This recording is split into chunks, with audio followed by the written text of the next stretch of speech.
This episode of Writing Excuses has been brought to you by our listeners, patrons, and friends. If you would like to learn how to support this podcast, visit www.patreon.com/writingexcuses. Season 21, Episode 4. This is Writing Excuses. Deconstructing the hero's journey. Tools, not rules. For writers, by writers. I'm Howard. I'm Dong-Won. I'm Erin. And today we are putting paid on tools, not rules, because we're going to talk about the hero's journey.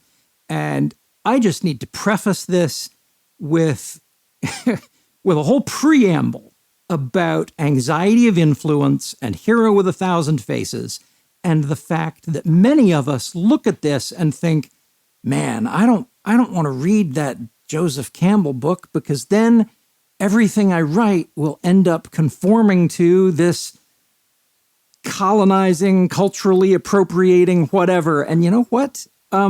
You're not wrong about what the hero's journey might be, but we're not here to present it to you as a set of rules. We're here to present it to you as a useful toolbox. And for me, I've found that anxiety of influence always manifests less the more I know and the better I understand the thing that I'm afraid of. And just to underscore this point about tools, not rules, I have made it this far into my publishing career. I've been doing this for 20 years professionally. I've edited hundreds of books at this point. I don't really know what the hero's journey is, or at least I know it's role in the conversation. I know sort of the meta structure of it, but in terms of what the actual steps of the hero's journey are, in terms of that strict application, I don't really know what all those pieces are. And so I can see its utility as a tool, but if you just need some reassurance of if you're hearing this conversation, you're like, oh God, I don't know what the hero's journey is. I'm not a writer. Please rest assured, many people don't know what it is, and that's 100% fine. By way of definition, Joseph Campbell wrote Hero with 1,000 Faces, first edition, in 1949. And he was a student of comparative mythologies, and he studied a lot of mythologies. Did he study all of them? No, because that's way too big. But he studied enough to make a convincing case based on Jungian psychology and Freudian psychology and a whole bunch of other cultural elements that were prevalent in his culture at the time, made a very good case for, all of these mythologies seem to be tapping into some subconscious structure. And that structure looks like this. And then he describes what this is. Yeah. And it is basically departure from the real world, trials and apotheosis in the magical realm, and a return to the real world in which gifts are or are not bestowed upon fellow people. And that is such a super ultra condensed summary. What's funny about the hero's journey, the book, or the Hero with 1,000 Faces, the book, is that after 1977, they started changing the covers to include Luke Skywalker on the cover of the book because George Lucas was a big fan of this and incorporated these structures into Star Wars. Yeah. And so it's very easy to look at the hero's journey, to look at the monomyth, and to say, oh, well, it's successful because it resonates with all of us, and that's why Star Wars works, and that's why Lord of the Rings works, and that's why whatever works. And the fact of the matter is, those things work because they were stories that were well told. There are plenty of things that adhere to the monomyth that are not well told and that don't work. Yeah, part of the reason I use Star Wars so much as a writing example is because of this. Not just because I love it and know it very well, but it is just a useful shorthand in terms of this very iconic, sort of simplistic idea of what the journey for a hero is, or what that character arc can be. And, I push back pretty strongly on the idea of the monomyth. I think there are lots of different story structures that we encounter in story, from different cultures, from different perspectives. I think there are lots of different types of stories that we tell, even within Western culture. But I also have this strong belief that pattern recognition is essential to storytelling, right? A lot of how human cognition is wired is to recognize patterns in the world. We then see those and communicate those to other people, and that's storytelling in a very fundamental way. And so, of course, there will be sort of nodes that appear, strange attractors within storytelling that will be dominant in one way or another. And we can see that in the hero's journey. We can also see that in something like Save the Cat. We can also see that in sort of these, what's the Japanese structure that I always forget the name Kisho of? Tenketsu. Yeah, thank you. And so, I think it is useful to think about and talk about, even though what I would really encourage you to not do is feel like you have to use this as a formula when writing your story in particular. Because I think the hero's journey has a few like underlying assumptions. And I'm interested to find out more about sort of what it is, because I have also sort of bounced off of it, even without knowing it. I just bounced away from it. And as somebody who also is not a big Star Wars fan, people often use that as like, it's the great hero's journey. And I'm like, I hate it. And so I don't know as much about it. But I think part of the reason is that I get really interested in stories that are about people embedded within community. And to me, the hero's journey is a journey. And so it is seems like a great tool for a departure is part of it, right? There's part of it is you leave the world and you go out. And while you could leave that world like philosophically or like emotionally, I think a lot of times in its traditional form, it is about physically leaving behind what you know and going somewhere else. And so I think for me, one way to wrap my head around it is when I want to write a story of journey, this is something to consider. If I want to write a story of being under siege or of remaining, maybe it's not the thing that I want to use, but it's a great way to think about where do you leave, where do you go, and what do you come back with? Yeah. One of the commonalities in the departure, and it's not, again, it's not always this way, but it's very commonly this way, is a technique that screenwriters often call the armbar, which is that you are propelled across the threshold, you are propelled into the adventure because all of the other choices were bad. To use Star Wars as an example, it's not until Uncle Owen and Aunt Beru have been killed by the stormtroopers, that Luke decides to leave. It is not until and when The Hobbit, when Bilbo leaves, he has his whole dinner with the dwarves and he decides not to go and then changes his mind in the morning. And again, using Tolkien, Frodo. Yeah. I've been rereading Lord of the Rings actually recently. I was working on a narrative project earlier this year with a group of friends and had a long drive heading to do that recording. And so I started listening to the audiobook of Lord of the Rings as preparation to that, because it was going to be a journey story. It was going to be the sort of classic walking through the wilderness as so much fantasy is. And the thing that struck me was how long it takes Frodo to leave the Shire, and how long that period is of him delaying and procrastinating and putting off this thing he's been told to do until the writers show up, until it is almost too late. And he's literally being chased and hounded out of this place of safety to go on this adventure. Yeah, it's funny. Earlier today, I was joking about hero from Hero's Journey being an acronym because I love acronyms.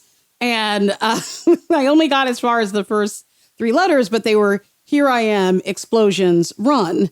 And so because I think a lot of times the explosions do not necessarily have to be literal explosions, but is the loss of family, the sudden danger, the thing that is the thing that propels you across the threshold, and then you go running. And I think you run away and then you run towards something else. So first you're running away from the danger and then you're running towards some new goal. I cracked it. It's, Yes. oh no, apotheosis. Yes. And we should talk about that, maybe. Well, what I was going to say is, oh no, hero only has 4 letters, and there's way more pieces here. No, that's it. We're done. We're gonna talk about some of those pieces after a break. Where I live, the new year brings colder days. Regardless of my New Year's resolutions, my wardrobe should resolve to keep me cozy. And thanks to Quince, it's doing just that. A couple of months back, I picked up a plush cotton crewneck sweater for $50, and it is still my favorite. I have other sweaters, but this is the one I reach for. Quince can bundle you up in more than just sweaters. They've got down jackets, wool coats, Italian leather outerwear that's warm on the inside, even when it's really cold outside. Each piece is made from premium materials by trusted manufacturers that meet rigorous standards for craftsmanship and ethical production. By partnering directly with these folks, Quince provides top-quality clothing at a fraction of the price of luxury brands. Refresh your winter wardrobe with Quince. Go to quince.com/WX for free shipping on your order and 365-day returns. Now available in Canada, too. That's QUINCE.com/WX. Small business life means hustling and figuring it all out, a lot of times on your own. But you don't have to spend your evenings guessing at tax forms or tracking down onboarding docs. Gusto handles all of that so you can spend your times on the parts of your business you actually love. Gusto is online payroll and benefit software built for small businesses. It's all-in-one, remote-friendly, and incredibly easy to use, so you can pay, hire, onboard, and support your team from anywhere. Automatic payroll tax filing, simple direct deposits, health benefits, commuter benefits, workers' comp, 401k, you name it, Gusto makes it simple and has options for nearly every budget. It's quick and simple to switch to Gusto. Just transfer your existing data to get up and running fast. Plus, don't pay a cent until you run your first payroll. Try Gusto today at gusto.com/WX and get 3 months free when you run your first payroll. That's 3 months of free payroll at gusto.com/WX. One more time, gusto.com/WX. I said we were going to talk about more of the pieces. I lied a little bit because I want to finish talking about this armbar. The part about the hero's journey that I think resonates with a lot of us is that unwilling hero. Because most of us, you'd have to twist my arm to send me on that kind of an adventure. Mm-hmm. I don't want to go do that. I'm very Hobbit-like in many, many ways. And so that resonates with us. Does it resonate with us because that is a grand pattern in the Jungian psyche? Or does it resonate with us because most of us like to sit at home and read books? Yeah.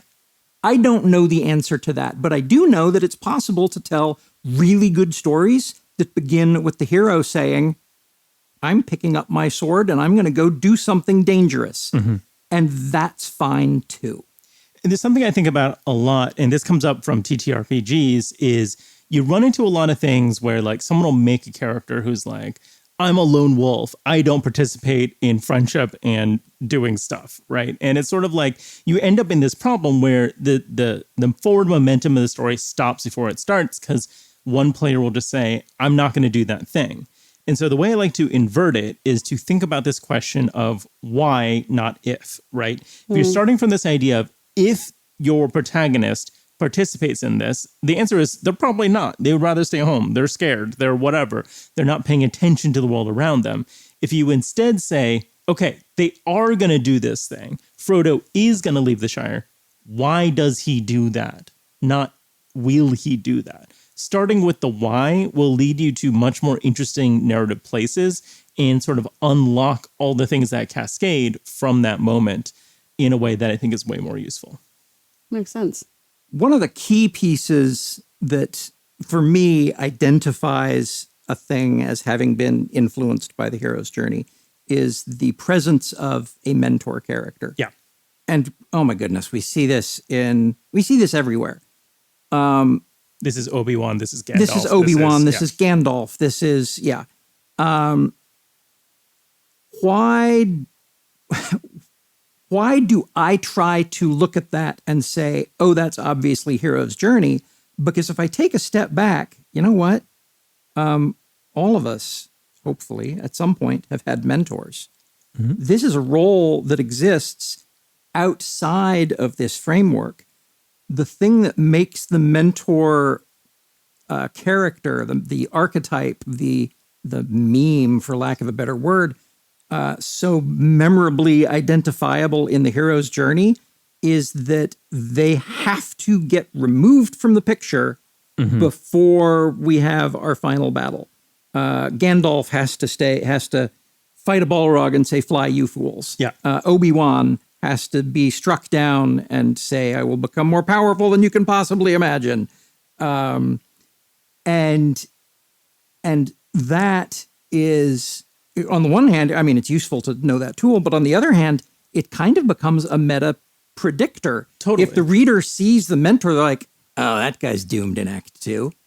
Yeah. Is that an effect we want in what we're writing? Well, one thing I want to flag here is, you call this a meme, right? And I think that's accurate. There's a mimetic quality to these kind of structures, right? This is the pattern recognition thing I always talk about.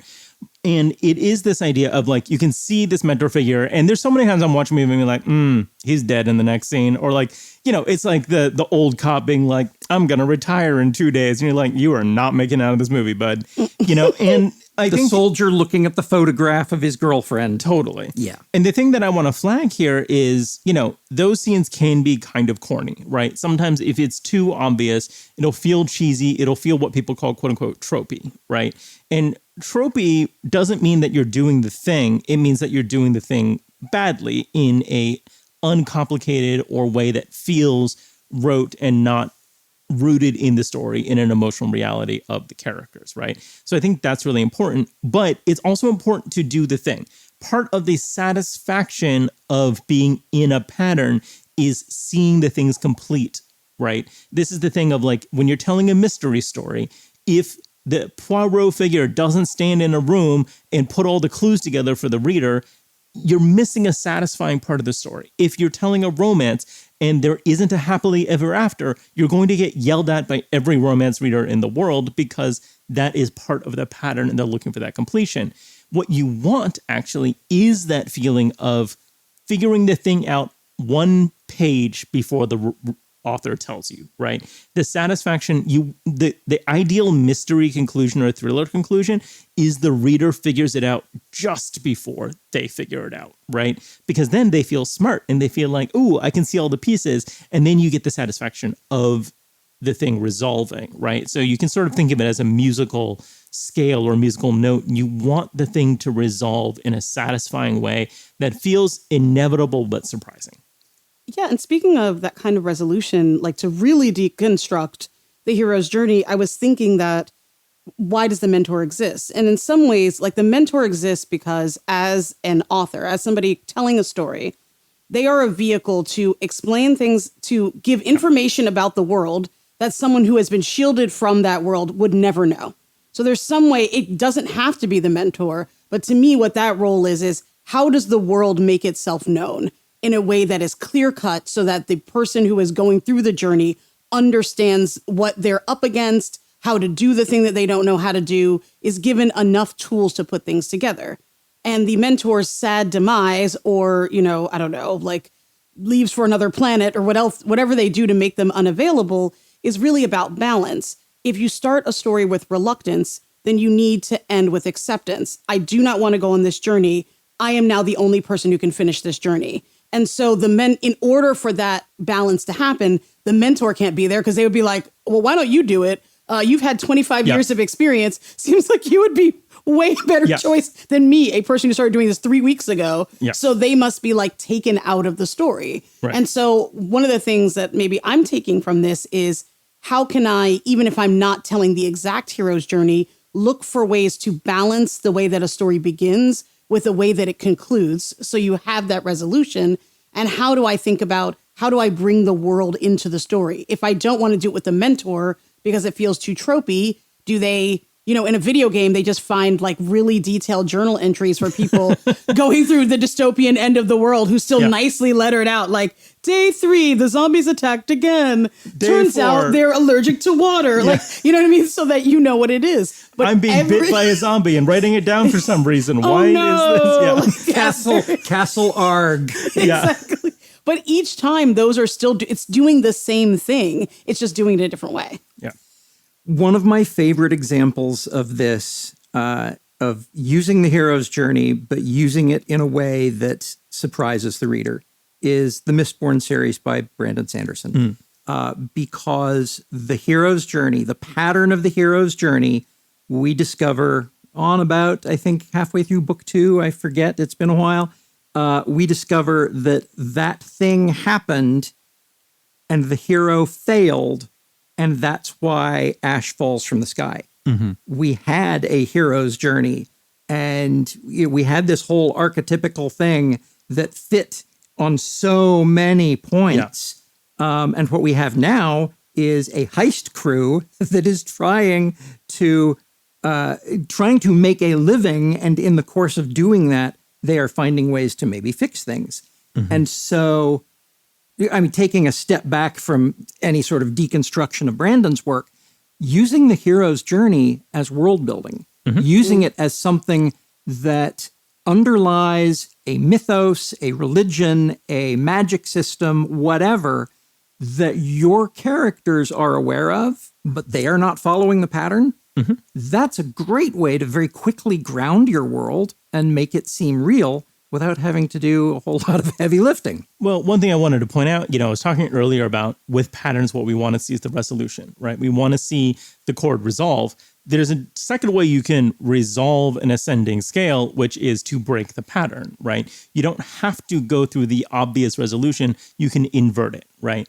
And so when we have a pattern in story, it is often, I have this thing when I watch movies where it's not that I know what's going to happen next. It's that I can see the range of possibilities. I'm like, oh, either the monster's going to appear now or we're going to get a fake out and this is a whole nother thing, right?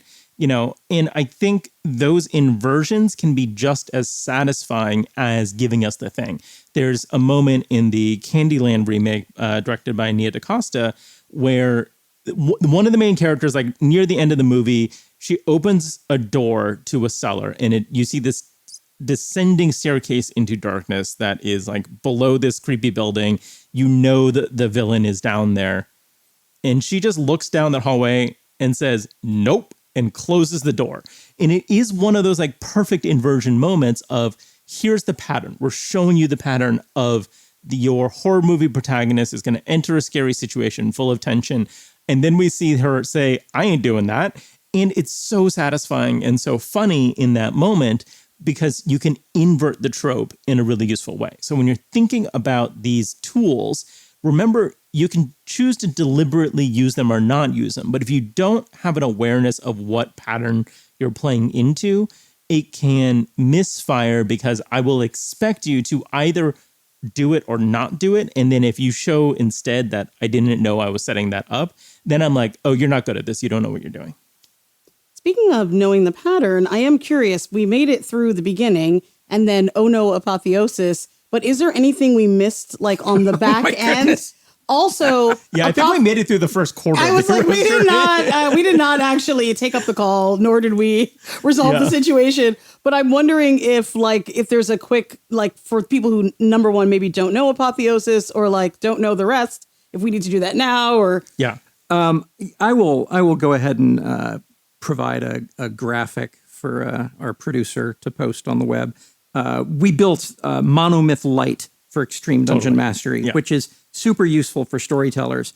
One of the things that gets left out of a lot of applications of Hero's Journey in story is it's described as a circle, and apotheosis is at 6 o'clock, is at the bottom of the circle. There's this whole return, which has trials, tri-fail cycle often, a recrossing of the threshold, and a delivery of the boon, whatever, the magical MacGuffin to the real world and the acceptance or rejection of that by the real world. That is something that gets left off because, at least per Western storytelling, we like a narrative curve that climbs slowly and steeply to a climax and then falls off very quickly to, resolution and denouement. When you look at the print editions, the written version of Lord of the Rings, the Scouring of the Shire functions really well as the last half of the hero's journey. It's compressed, but it functions really well as the last half. In the Peter Jackson movies, they missed that altogether and still gave us 5 endings, but that's a separate discussion. But it felt like the right decision because going back to the Shire would have been way too much movie. Well, it's one of the great sins of modern storytelling is there's no space for denouement, right? Yeah. There's no space for us seeing the characters in their apotheosis. And, after they've done the thing. One of my favorite books of all time is Robin McKinley's The Hero and the Crown, which it's kind of a spoiler, but like the whole back half of the book is after she does the thing, right? The hero's journey part of it is only the first part. And then you realize that the hero's journey is actually the thing that happens after you do the thing. And it makes it one of the most interesting examinations of what it is to be a hero, what it is to do hard things, what it is to engage with the world, that makes that truly one of my favorite fantasy novels of all time. Well, we are far enough in that we need to cross the threshold into homework. Have we apotheosised? I don't think we get to apotheosis. If that ever shows up, if that ever shows up in an episode, everybody will know. No, we've gone Super Saiyan here. Yeah. This is it. Homework for you. I want you to take an outline of the hero's journey, and we'll go ahead and provide one in the liner notes, and just on an index card, on a Post-it note or something, from memory, write down as many stories, movies, TV shows, operas, whatever you can think of that adhere to this pattern, just as a mental exercise to see if the pattern, if you understand the way the pattern is being applied. This has been Writing Excuses. You're out of excuses. Now go write. Writing Excuses has been brought to you by our listeners, patrons, and friends. For this episode, your hosts were Dongwon Song, Aaron Roberts, and Howard Taylor. This episode was engineered by Marshall Carr Jr., mastered by Alex Jackson, and produced by Emma Reynolds. For more information, visit writingexcuses.com.